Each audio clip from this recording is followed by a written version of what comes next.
Subscribe now and press the bell icon. Don't miss an update.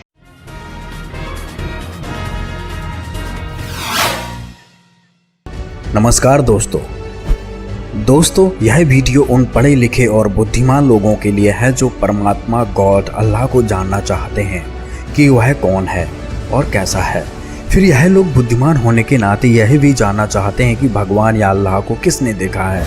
इन चुनिंदा लोगों की एक खास बात और है कि ये प्रमाण भी देखना चाहते हैं। ये सुनी सुनाई बातों पर विश्वास नहीं करते। तो दोस्तों, इस वीडियो में हम प्रमाण देंगे कि भगवान कौन है और उसको किस किस ने देखा है तथा वर्तमान में वो हमें कैसे मिलेगा। मैं रोवत हूँ सृष्टि को, सृष्टि रोवे मोहे, गरीब दास इस वियोग को समझ न सकता कोई। दोस्तों, क्या हम लोग ही भगवान को खोज रहे हैं या फिर भगवान भी हमें खोज रहा है? यह बात आश्चर्यजनक जरूर है, लेकिन वह समर्थ परमात्मा ऐसा भी करते हैं ताकि संसार में परमात्मा के प्रति आस्था जीवित रहे। इसके लिए परमात्मा अपने बच्चों को तत्व ज्ञान से परिचित कराने के लिए प्रत्येक युग में प्रकट होते हैं, जिसका समर्थन हमारे सद्ग्रंथ भी करते हैं कि वह परमात्मा प्रत्येक युग में प्रकट होकर मनुष्य की तरह एक जीवन व्यतीत करते हैं और अपनी आत्माओं को सत्य ज्ञान प्रदान करते हैं। सतयुग में सत सुकृत कह टेरा, त्रेता नाम मुनिंद्र मेरा, द्वापर में करुणा मैं कहाया, कलयुग नाम कबीर धराया। जी हाँ दोस्तों, वह कबीर परमेश्वर ही है जो प्रत्येक युग में अलग अलग नामों से प्रकट होते हैं और अपनी प्यारी हंसात्माओं को सतमार्ग सतभक्ति देकर मोक्ष प्रदान करते हैं। तो दोस्तों, आज हम चारों युगों की बात करेंगे और जानेंगे कि किस किस पुण्य आत्मा को परमात्मा मिले। सबसे पहले बात करते हैं सतयुग की। सतयुग में परमात्मा सत सुकृत नाम से आए थे और सबसे पहले ब्रह्मा जी से मिले। उनको तत्व ज्ञान से सृष्टि रचना का ज्ञान करवाया, जिससे वो काफी प्रभावित हुए और परमेश्वर के उस ज्ञान को अद्वितीय बताते हुए प्रथम मंत्र प्राप्त किया।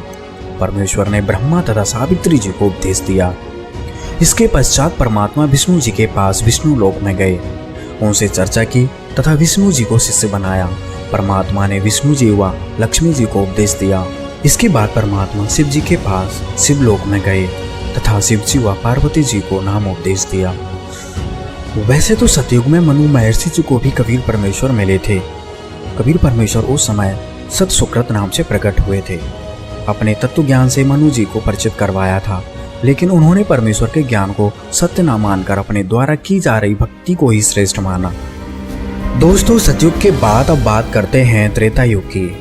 त्रेता युग में कबीर परमेश्वर ऋषि मुनींद्र के नाम से प्रकट हुए थे।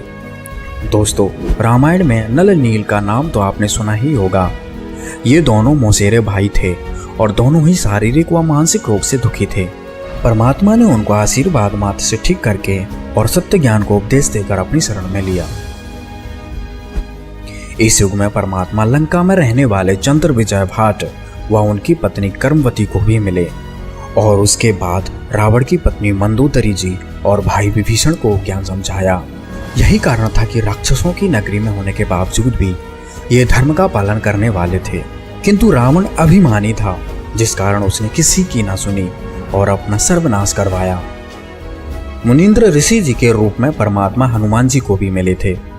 जब उन्होंने सीता जी द्वारा दी गई सच्चे मोतियों की माला को यह कहकर तोड़ दिया कि इसमें राम का नाम नहीं है, जब सीता जी के कटु वचन कहने पर हनुमान जी ने अपना सीना चीरकर अपने अंदर लिखे राम नाम को दिखाकर अयोध्या को त्याग दिया था।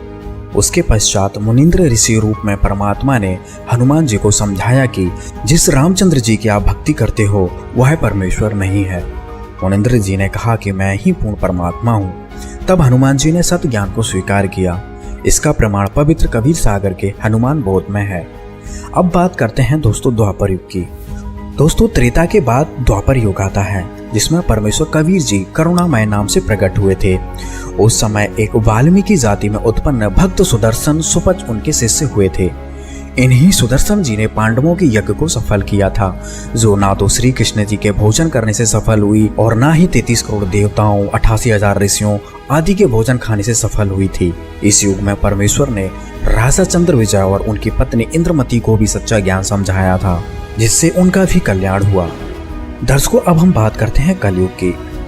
आज से ठीक 623 वर्ष पहले पूर्ण परमात्मा अपने वास्तविक कबीर देव नाम से प्रकट हुए तथा काशी में नीरू नीमा नामक एक निसंतान दंपति को लहरतारा तालाब में कमल के फूल पर मिले। परमेश्वर कबीर जी ने रामानंद जी का शिष्य बनकर उनका उद्धार किया।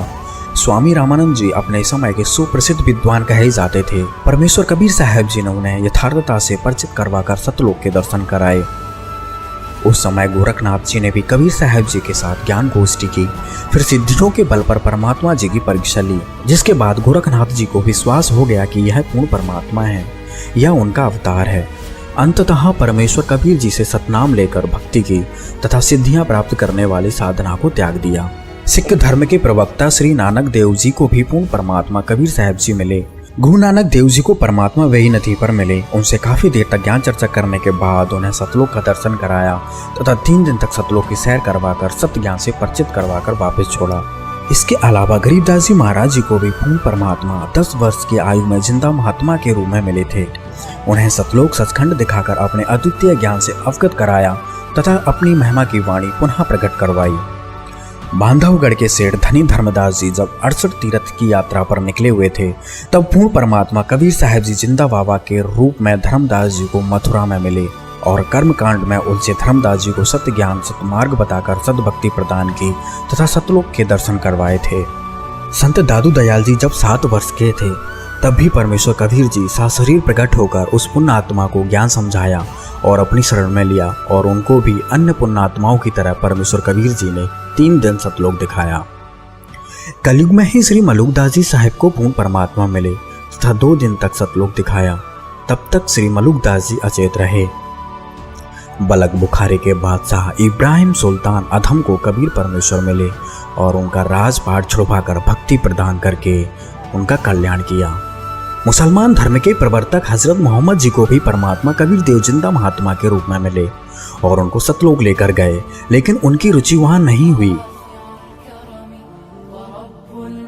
कुरान में लिखे कबीरन खबीरन कबीरा ये नाम वही संकेत करते हैं।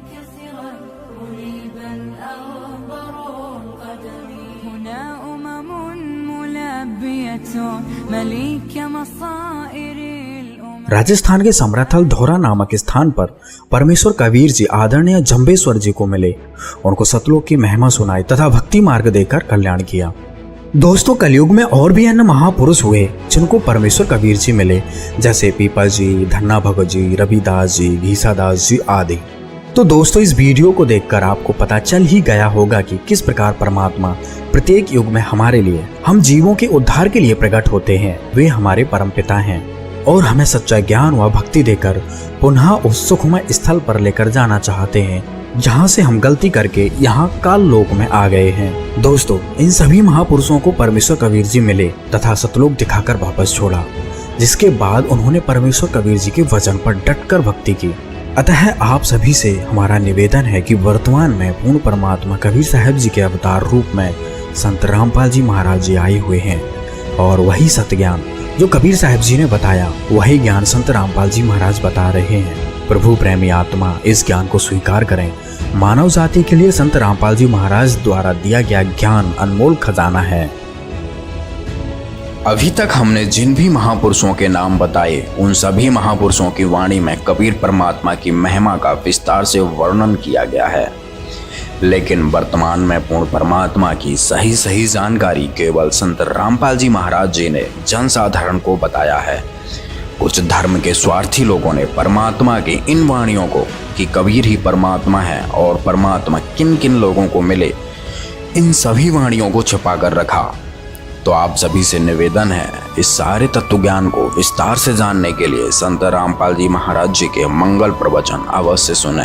दोस्तों, इस पूरी वीडियो को देखने के लिए आपका बहुत बहुत धन्यवाद। अंत में परमात्मा कबीर साहब जी के एक वाणी के साथ इस वीडियो का समापन करते हैं। कबीर परमेश्वर ने कहा है, कबीर जो जन हमारी शरण है, ताका हूँ मैं दास, गैल गैल लाग्या फिरूं, जब तक धरती आकाश। धन्यवाद।